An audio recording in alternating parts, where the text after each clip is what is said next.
పరిశుద్ధ గ్రంథము నుండి ఒక్క వచనము విందాము. అపోస్తులుల కార్యములు 1వ అధ్యాయము 4వ వచనము.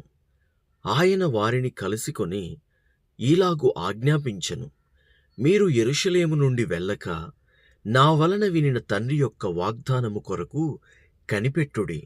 మరొక్కసారి ఆయన వారిని కలుసుకొని ఈలాగు ఆజ్ఞాపించెను, మీరు యెరూషలేము నుండి వెళ్ళక నా వలన వినిన తండ్రి యొక్క వాగ్దానము కొరకు కనిపెట్టు.